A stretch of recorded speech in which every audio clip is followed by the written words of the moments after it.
week, you guys. Okay.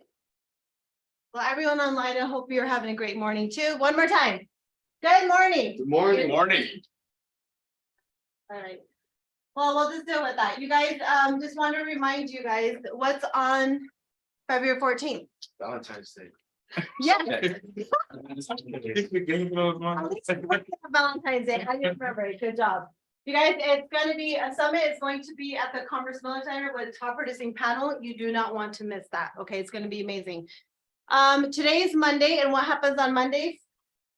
Goblets. Good job. I'm passing this around. Okay, go ahead and sign up. It's going to be from 4 to 6 p.m. You guys, it's great to prospect with others. It creates momentum and it's motivating. So make sure you're there from 4 to 6 p.m. We will have Inspiro there as well to help you with your clients on the spot if you need that.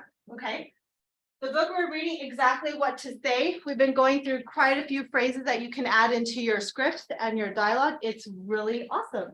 We've been using that. We use it in role play and people are actually saying it's effective. So it's awesome. So we're reading that. I think I assigned chapters 2. So I think that's about it.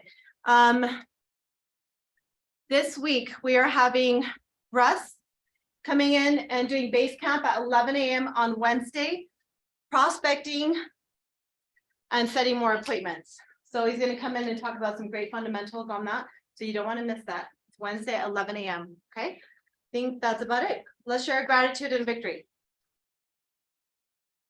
Aubrey? Actually, just real quick, Yeah. there's also a breakout session that with Cody Robbins, if you saw that, is doing an extra day. Is he doing Oh, actually? it's today? And he's interviewing with Matthew McConaughey. Oh, wow. Oh, Yeah. awesome. And I was just gonna mention that. Is that from 12 to noon? I mean, It looks 12 like, let's see here, so 2 p.m. Eastern, so 12 to 2. 12 to 2 p.m. Today Again, is, I mean, we should play that. we will. See here. Because we streamed that last week Yeah. and it was great. Everyone took a lot of takeaways. So if that's happening today, then we can stream it live in here. As you might have noticed, Tony loves to over deliver so far. If the Become Unshakable challenge, he has delivered solid tool strategies so you can be the person you were meant to be. No more holding back. Yeah, I love that. Back, everybody. All right, and now he's making the experience even more extraordinary with surprise bonus day training with a special guest, Matthew McConaughey. Mark your calendars today. Yeah, or with Tony tomorrow. Yeah, it came in yesterday. Okay, so So you might know Matthew, Talent Academy Award winning. So okay, so 12 to 2 p.m. I'll probably it'll be live in this room. So okay, that's it. Aubrey, go ahead. Yeah, so I'm just grateful I don't have to do 100 push-ups for a Bono because I can buy clients under contract this weekend. Nice. Good for you. That's a good accountability. Yeah, I was like not feeling it. I was like, yeah, I can't do that. You're like, I'm making it to the gym. That's good enough. Okay, awesome. Thank you for sharing that. Anyone else? Nancy? One of Ruby and I's person that he finally answered, so I'm grateful for that. Last week, so he's alive, so hopefully we can move forward and wrap it up. It's persistency in communication, so Yeah. it's important. Yeah. So good job. Thank you. Okay, that's about it. George, you're up. Good morning. Perfect timing. all right, good morning, everybody. Morning. Morning. This one. Yeah. Okay, do any of the others work? This blue ones. All right, that's all I need. I see 2. Okay. You guys ready? Yeah. Right. All right.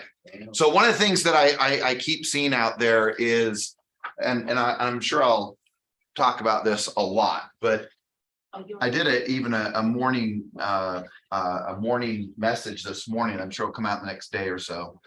But just this idea of chaos, just real quick, where just by a show, where's chaos in people's lives? That's my point.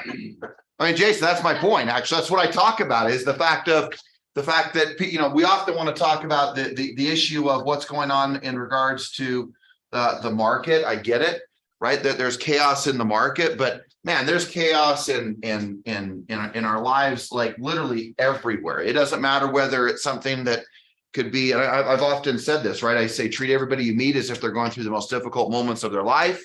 You'll be right most of the time. And the reason is because someone's dealing in their lives with something usually regarding their health, something in regards to a relationship. And I say relationship, it could be the relationship with themselves and their mental wellness. It could be a relationship with their health. It could be a relationship with God. It could be a relationship with a spouse or a partner. It could be a relationship with a child and the challenges there. It could be a relationship with grandchildren. It could be anything, right? So, but there's relationships going on all over the place. And then the last is, of course, in those three, these three pillars, is the finance or the money side of things. Right. And so you look at those three areas of your life and you start to recognize really quickly that, man, you could have chaos in any of those areas. And so why I say treat everybody you meet is because there's almost always something going on in one of those three areas. Like you may have the spinning plate dialed in regards to your business, but maybe something's going on in a relationship, or you have business going well, but then maybe the relationships are going sideways, whatever ones those are, which one that is. So just remember that there's always this chaos that seems to be going on. And there's one fundamental that continues to be, and if I relate it specifically to the market, or specifically even just, let's not say the market, let's just say your business. And what you do is that you have the gift to be able to interact with a lot of people every single day. And the thing that I continue to see is this. And that is, as I continue to see, and I'm going to write it just like I keep seeing it, which is a poor vision. And the challenge is, I was up in Layton last week, and I was talking about this, and I was talking about the fact of how poor some people's vision is. And the challenge is that if you become part of the chaos, and let's just again speak specifically your business and the market. If you become part of the chaos and not part of the vision, then all of a sudden things go really sideways and go sideways fast. So as I look at you on an individual level, what I'm looking at is, what is the vision that you have? What is the vision that you have? Think about that for a minute. What is your vision of this market? What is your vision of just the way in which, what's your vision in regards to prospecting? What's your vision in regards to sales? What's your vision in regards to listings? What's your vision in regards to buyers? What's your vision in regards to how much you practice? What's your vision in regards to your mindset? You say, man, that's a lot of things I'm supposed to see real clearly. Yep, you're right. Your vision of your mindset, prospecting, listings, buyers, sales, practicing, market, the whole market itself. All of these things, you have some level of an image inside of you. But the reality is that nothing, I don't care whether we're talking about the Eiffel Tower, the pyramids of Giza, the Golden Gate Bridge, the skyscrapers of New York, someone had a vision of what they thought that was going to look like before it was ever created. So the challenge is, and why a few things are really important here, and that is that meditation is a fundamental to doing one thing. Most people wake up in the morning and hope to not repeat their past. I'll repeat that. Most people wake up in the morning hoping they don't repeat their past. Meaning they're standing guard, going, man, that happened before, so I don't want today to be like that. Well, that's not vision. That's really living in your past. And what meditation is about setting a clear, it's about a lot of things, but this is one of the things it's about, right? Setting a clear vision, and this is the key word here, of the future. All right, of the future. That's what great meditations are about. They're about creating a vision of being able to see what the future holds. And the challenge is that when we do not meditate, when we don't come to a place of calm, and we don't get really clear, another word you might want to put up here is intention. And when you haven't set your intentions, you will live in the past. You will live from behind. You'll live in driving forward, looking in the rear view mirror, and ultimately you will crash doing that. Think about it. Looking in the rear view mirror, looking in the past, trying to go forward. So the key to meditation, the key to great leadership, the key to guiding and leading people, the key to getting people to sign contracts, the key to getting people to set appointments is a clear vision of the future. What does the future hold? And if you don't recognize that and you don't get clear on that and you don't find some certainty around that, then you will get trapped in the past. And you'll do things where your future or your past equals your future. And you say, well, I don't think that, right? Because you're trying to avoid your past versus declaring what your future is going to hold. Yesterday, I spent nearly 3 hours between meditating, visualizing, and writing in my journal. That's not to impress you, but it's to impress upon you that when you aren't clear as to where you're going, what you want your life to look like, the intentions that you've set, you will live in the past of trying to avoid your past versus living in the future. And meditation is about setting the intentions of what the future is as just one tool. But just the tool, the other one I just mentioned is your journal. Like really ask yourself, how are you using your journal? Is it just for gratitudes? Is it just only setting some intentions like how many appointments? Yesterday, I wrote nearly 10 pages in my journal. And I love the people who say, oh, I don't really journal. I don't really meditate. It's just not my thing. And those are the people who are living in their past, who just keep repeating over and over and over and over and over what their past has been. How much money they earned last year, same money they earned this year. Everything just keeps repeating itself because you continue to live in your past. But if you want to change your future, first you have to set it and get really clear.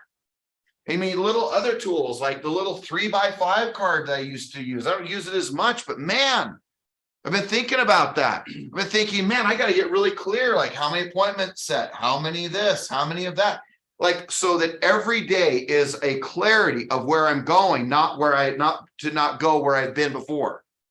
Just think about that. Think about how you're operating your life and your business. Is it operating from the past? Doesn't mean you can't learn from your past. It doesn't mean you don't create wisdom and experience from your past. What it means is that what it means is are you living the same life you were living before? Some of you are eating the same. Some of you are doing the business the same. Some of your relationships are the same or going even sideways because you're living in the past. And what happens when chaos occurs is the beauty of chaos is it's rattling your cage to say, wait a second here. How am I going to live my life? And the thing that I have found over the years is that if you don't get really clear on casting a clear vision, you will be so lost. And here's the thing. You're not going to fool me because I'm so committed to that. And what I mean by that is this. I know what you're doing just looking in your eyes. I can either feel your weakness, I feel your uncertainty, I feel your fear. You may say, whoa, you judging me? Yes, I am judging you. Everyone's judging everybody. Everyone is mapping your mind, your actions, your viewpoint, your certainty. Everything is getting judged. Good or bad, it is what it is. And when you show up, you think that you could just fake it in front of a client. Oh, yeah, okay, all right, I'm going to get really certain here. All right, I'm going to get really confident on the phone right now. That's how I'm doing it, right now. Like, that's not how it works. You can say, well, sometimes it works, maybe. Not predictable, not duplicatable, not something you could do over and over again. If you don't think that people can figure you out, you're kidding yourself. Because why? Because you figure people out. Every one of you figures people out. You go, okay, something's not right there. You don't think that people don't know that? You don't think people feel that? Even you, yes, last week, I was thinking about this. I just dawned on me as I'm sitting here. She called me on Friday asking me if I was okay. I've been losing so much weight. I was taking blood pressure pills and my energy was off. You don't think people feel you? They feel you. They see you. They know what you ate. They know what you did. They know what your experiences are outside of even the business. They see it all. And then the thing is, you think you're going to hide it. And you're just going to kid people with it. The single most important transaction of a human being's life is buying their house. And you are at the helm of stewardship of that. And you have to show up and play full out in your business and your personal life. You need to get committed to what it means to show up like a real leader shows up. Not someone who's trying to scoot by. Oh, yeah, I mean, that's not a big deal. No, it's all a big deal right now. All of it. Because this one statement that I believe so deeply in, and that is this, is that the winning is in the details. It's in the details. Every detail matters. How do you become the Michael Phelps? How do you become the greatest of whatever it is? Greatest soccer player, greatest football player, greatest athlete, greatest Olympian? Because everything matters. And for some reason in this business, when it's going sideways, people go sideways with it. But when it's going really well, people go sideways because they don't have to be much, because everything comes to them. The greatest beauty of a difficult market, the greatest challenges of a difficult market require you to become more. That's what I love about bad markets, because you'll be found out. The gig is up. You'll find out whether you're the real deal or you're a fake, or whether you're real or whether you're true, or whether you're a leader or not. But here's the beauty. Everyone can figure out how to lead. It's just a decision and a commitment to doing so. I'm not suggesting that you can't have moments where you step back from things. I'm not saying there won't be moments where you have difficulty and challenge. I'm saying you will have them. So you better have things that you're doing daily to protect you against the chaos. Not only activities, not only principles, but you also have to make sure that your mind has a clear vision, not a poor vision, but a vision of where you're going. And when all of a sudden you get clear on that, and all of a sudden you have this idea of integrity. Well, what is integrity? To me, it's just two things. It's one, it's your actions, and number two, I guess, in alignment with what you believe. Man, that's integrity in its most simple. Integrated your actions with your beliefs. Your beliefs are integrated with your actions. And if you can do that, if you can integrate your actions and your beliefs, watch out. That's the people who get followed. Those are the people who they go, whoa, I want to follow that person. Because all of a sudden, more of what they believe is in alignment with more of their actions. Now, are some of people's beliefs and actions in alignment with hopefully that they're similar, right? Do we gather together because we have similar beliefs, similar actions? Of course. We're pack animals. It's our culture. My goodness gracious, I go out to the middle of the desert. There's no one around me. And what happens? Someone in the middle of nowhere who decides they need to camp next to me like 100 yards away. Why? I'm there to be alone. I live a real public life, man. I want to be alone. And someone still has to come and be like across the street on the dirt road. I'm like, what's going on? Because we all want to be together. It's what we do. Just what we do. And so I realized that our beliefs and our actions and the things we do align ourselves, but go deeper than that. What do you believe? And are your beliefs in alignment with your actions? And the more you get integrated within your own life, the more certainty, the more confidence, the clearer the vision, the more people will follow. And this business becomes so easy. You say, well, that's really hard. I didn't say it was easy. I just told you I love these difficult markets because it requires you to become more. And it's brutal. Like an awakening going, whoa, you're telling me I got to do what? Not me telling you. Like you're telling yourself going, you mean I have to become that much better? Yep. You mean I gotta like feel like I'm starting over? Yep. You mean I feel like I've gone backwards? Yep. Because you probably have. You probably have gone backwards. That's what good markets do.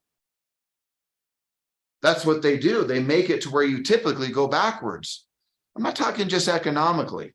I'm talking about your principles, your ideas, your ideals, your goals, your dreams, your perspectives, all that kind of goes sideways when things are easy. That's the beauty of difficulty. Embrace it. Be excited about it. Be excited about that you have chaos all around you and that you are the leader that can bring it into a calm. That because you show up, they know it's all going to be okay. Because you trip with integrity, because what you believe and what you do. And all of a sudden you start doing that, and all of a sudden life starts just coming together. Yes or yes? Yes. Yeah. That's what happens.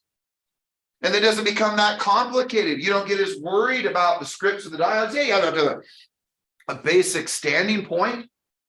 What we start to realize is that who you're being is more important than what you say.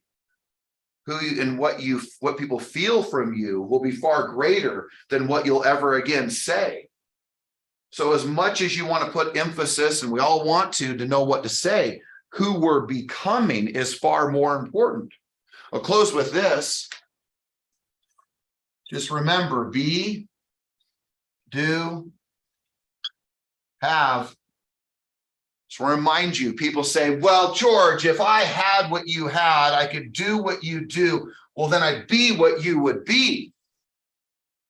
You know, if I had your wealth, your car, and I was traveling, doing what you did. Well, that could be you. I could be just like you. I could do what you do. Is that how it works? The late Earl Nightingale said, which I love this statement, man, I don't know what it was. I was driving down San Bernardino Canyon, or the canyon down in San Bernardino, after you're coming off from Barstow and all that on I-15, you're coming down. And I remember I was listening to his leadership thing. And it was, I think it's called this. Do you remember what it's called, Jason? Do you remember? It's called the 6. Gosh, about it's like leadership principles. I can't remember what it's called, but I'm driving down and I hear him say, "Give me heat, and I'll put wood in the fire or in the stove." Right? I'll put wood in the stove. Give me heat, then give me wood in the stove. Completely backwards, right? He talks and then Earl Nightingale talks about the editor and the chief of the New York Times. And he's giving a talk. And the guy says, "I was a success well before you knew I was." The success is well before that, right? If you talk about the boxer or the athlete, right? They're in the dark wee hours of the night, working, struggling, because they became a champion well before they entered the ring. It was the Michael Phelps who would stare at the pool, as he said, and I would despise and I would hate the water, but I'd jump in. That's where he became a champion, not when he got the gold medal. So it's the same thing. You have to be who you need to be. Be the leader, be the agent, be the steward. Then go do the things, right? Beliefs, believe, act, do. Then you get everything this business has to offer. And so many of you see what people have. And if you had what they had, you do what they do, and then you could be who they are. It's completely the reverse. Be, then go do, then have. So I go back to this question. Write this down. Who do I have to become? Saturday morning, I was here with my son. I also said this yesterday to Jennifer, and now I'm saying it to you.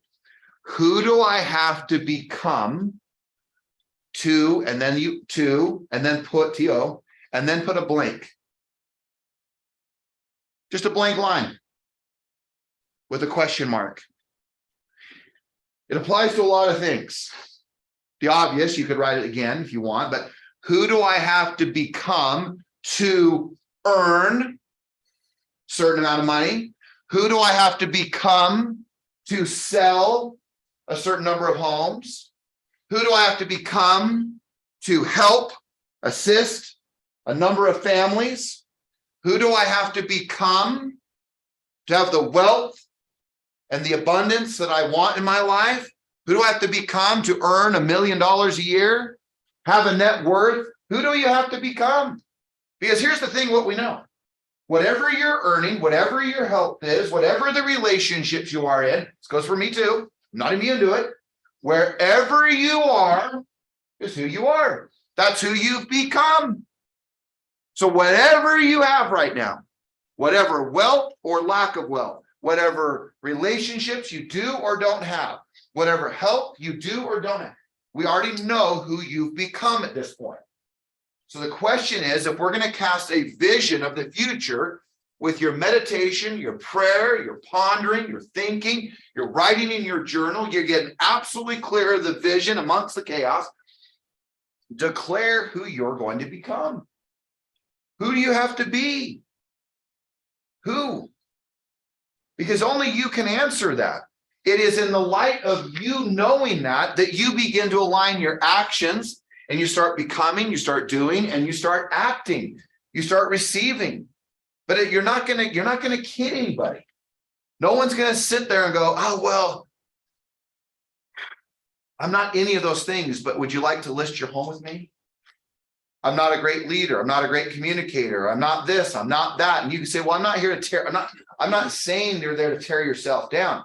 But when you're lost, acknowledge where you are. Nothing can, just say it blunt here, can tick me off, piss me off more than you not acknowledging where you stand. Acknowledge where you are.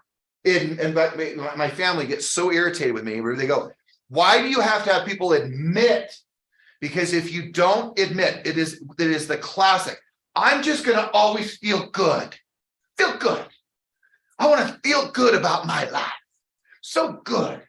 Even though I'm failing, I'm fat, or I'm poor relationships, or I have no money, but I want to feel good. I'm doing good. You say, well, is that wrong? Is it wrong for me to say, I want to feel good? It is when you're screwing up. Just acknowledge where you stand. If you're poor and you have no money, acknowledge it. I have no money, but this is where I'm going. The epitome, since he's not here, I will pick on him. Isaac, and I almost said I'm done, but I'm not done. Here we're done. We're almost done. But Isaac would come home from a baseball game, April, and he would go, I did okay. I did, in fact, quote, I did good. Could you describe what that meant to be good, Kelly? So he starts to describe Adam what it means to be good. And I'm like, that's not good. That sucks. That's horrible. You say, well, that's rude. No, it's not. It's not rude. Acknowledge where you are. When you are lost, what do they say in the little scout handbook? Because I was a scoutmaster for 5 years. They said, stay where you are and figure out where you are.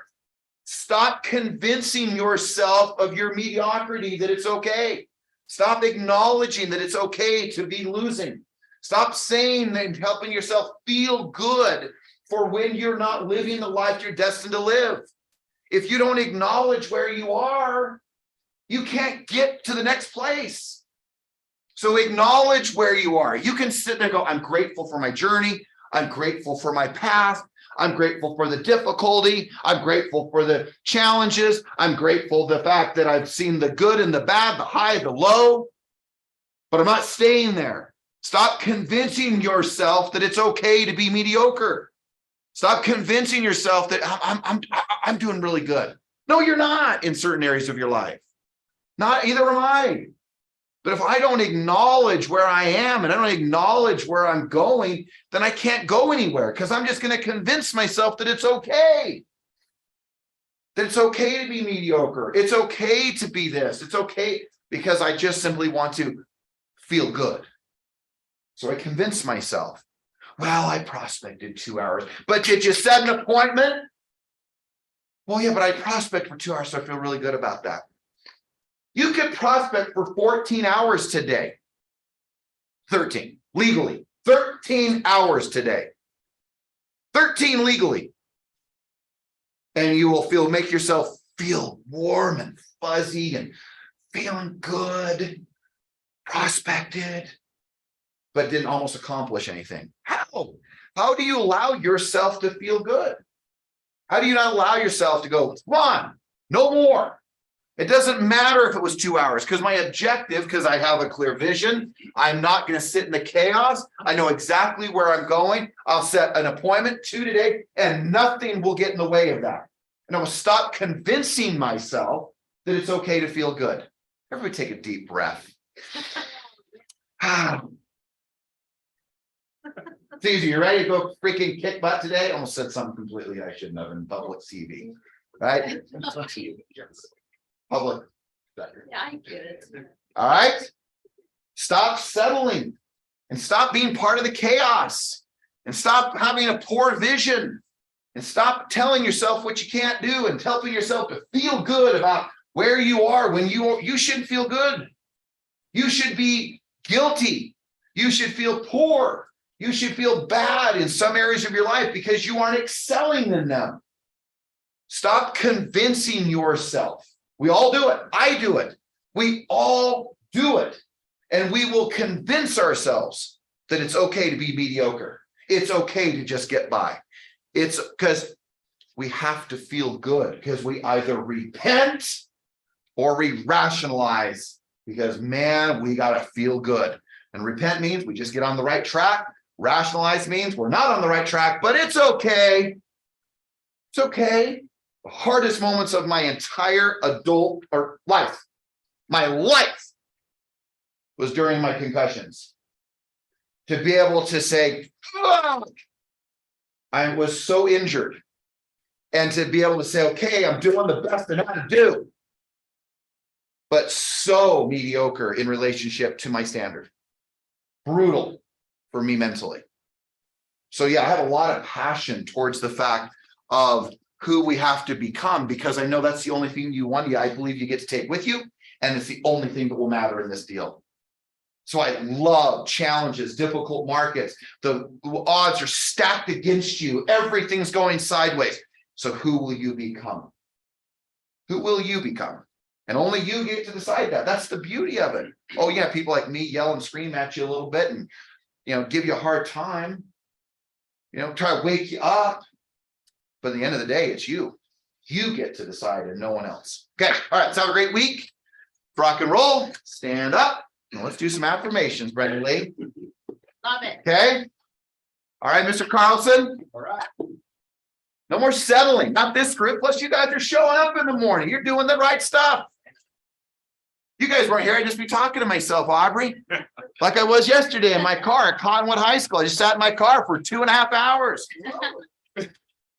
I thought someone's going to wonder if something's wrong here, man. I'd write, then I'd meditate, then I'd write, then I'd meditate, then I'd write, then I'd meditate. And I think, can you feel a little of my intensity? Anybody feel it? Really? Because I'm so damn clear as to where I'm going. That's what happens when you have a clear vision. You should be a parenting coach. You not raised entitled children, and I love that. So high five. Thank you. Yes, I'm certain I didn't do it today because my first coaching call was my son. All right.